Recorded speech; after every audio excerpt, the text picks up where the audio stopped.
इससे पहले हमने आपको समझाया था समांतर श्रेणी क्या होती है। आज हम आपको समझाने जा रहे हैं कि किसी भी समांतर श्रेणी का nवां पद कैसे कैलकुलेट किया जाता है।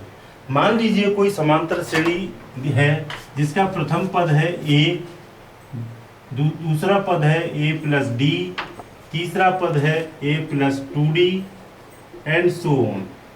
अब किसी समांतर श्रेणी का nवां पद निकालने के लिए मान लीजिए समांतर श्रेणी का nवां पद को हम an से डिनोट करते हैं या प्रदर्शित करते हैं।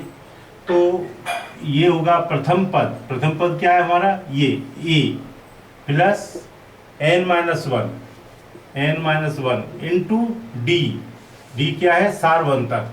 हम पहले ही आपको समझा चुके हैं कि किसी भी समांतर श्रेणी का जो प्रथम पद होता है वो प्रथम पद, और जो सारवंतर है वो अगले पद में से उससे पिछले वाले पद को घटाने के बाद निकलता है। तो ये जो फॉर्मूला बन के तैयार हुआ, ये है किसी समांतर श्रेणी का nवां पद कैलकुलेट करने के लिए फॉर्मूला।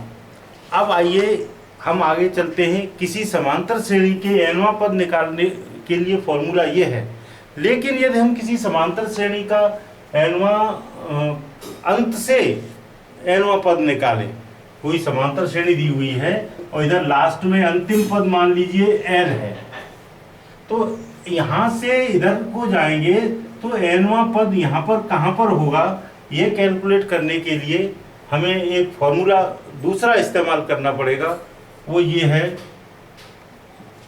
अंत से nवां पद इक्वल टू, अब यहाँ आएगा सबसे पहले L यानी कि अंतिम पद प्लस n-1 इंटू सार अंतर। अब अंतिम पद जैसे हमने अभी बताया, अंतिम पद मान लीजिए हमारा L है, तो L आ गया प्लस n-1। अब इसका जो सारवंतर होगा तो हम अंत से पीछे की ओर चलेंगे तो सारवंतर हमारा आएगा माइनस डी। इस तरह से ये निकल के आएगा L minus n-1 into D. ये हो गया अंत से nवां पद। अब हम आगे चलते हैं। किसी समांतर श्रेणी का हमने nवां पद निकाला, अंत से nवां पद निकाला। अब हम समांतर श्रेणी के n पदों का योग किस फॉर्मूले से निकालेंगे, ये हम अगले इसे समझाने जा रहे हैं आपको। ये है Sn, समांतर श्रेणी के n पदों का योग, इसको हम Sn से डिनोट करते हैं। और ये होगा, इसको निकालने के लिए सीधा हम फॉर्मूला समझा देते हैं आपको, n/2 a प्लस l। अब देखिए n पदों का योग निकालना है, ये फॉर्मूला तैयार हो गया। इसमें हमें मालूम होना चाहिए Sn क्या है, n क्या है, a क्या है, l क्या है। Sn है समांतर श्रेणी के n पदों का योग। n पदों का योग निकालना है, जैसे 5 पदों का, 6 पदों का, 7 पदों का, इसी तरह से हम n पदों का योग निकालेंगे। कोई कहता है कि मान लो 11 पदों का निकालना है तो n इक्वल टू 11 हो जाएगा, 12 पदों का निकालना है n इक्वल टू 12 12 हो जाएगा। ये है प्रथम पद, और l है अंतिम पद। तो बहुत ही आसान तरीके से हम इसे कैलकुलेट कर सकते हैं। 3 फॉर्मूले हमने आपको दिए। एक है किसी समांतर श्रेणी का nवां पद, an equal to a plus n-1 into d, इसको याद रखिए। अंत से nवां पद निकालना हो तो इस फॉर्मूले को याद रखिए, l minus n-1 into D, जहां पर d क्या है, d सारवंतर। सारवंतर। अब समांतर श्रेणी के n पदों का योग निकालने के लिए Sn = n/2 a + l का इस्तेमाल करेंगे। अब इसके साथ यदि मान लीजिए यदि किसी समांतर श्रेणी की टर्म्स दी हुई हैं a = 10 और d = भी 10 दिया हुआ है, ये क्वेश्चन है मान लीजिए। अब हमें निकालनी है समांतर श्रेणी के पदों की संख्या।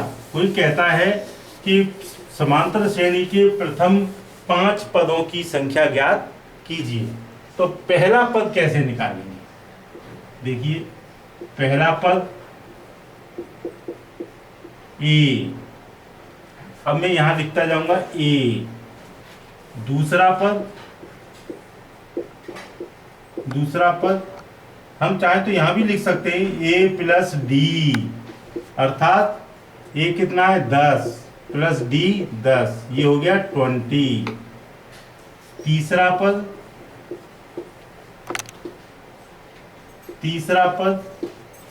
a + 2d, दिस = 10 + 2 × 10, यानी कि 10 + 20 20 यानी 30। चतुर्थ पद या चौथा पद a + 3d, दिस = a की जगह पे हम प्रथम पद की वैल्यू रख देंगे 10 + 3 × d 10, एंड दिस = 10 + 30, यानी ये चतुर्थ पद हो गया 40। प्रथम पद 10, द्वितीय पद 20, तृतीय पद 30, चौथा 40। हमें 5 पद निकालने थे, तो पांचवा पद निकालने के लिए पांचवा पद a + 4d, a 10 + 4 × 10, यानी ये इसकी वैल्यू आएगी 50। इस तरह से बहुत सारे क्वेश्चंस हम सॉल्व कर सकते हैं इजीली। और इसके बाद हम जो नेक्स्ट वीडियो में आपको समझाएंगे कि nवां पद के क्वेश्चंस और अंत से nवां पद कैसे निकाला जाता है, और किसी समांतर श्रेणी के n पदों का योग क्या होता है। तब तक आप उन प्रश्नों को सॉल्व करके आप अभ्यास कर सकते हैं।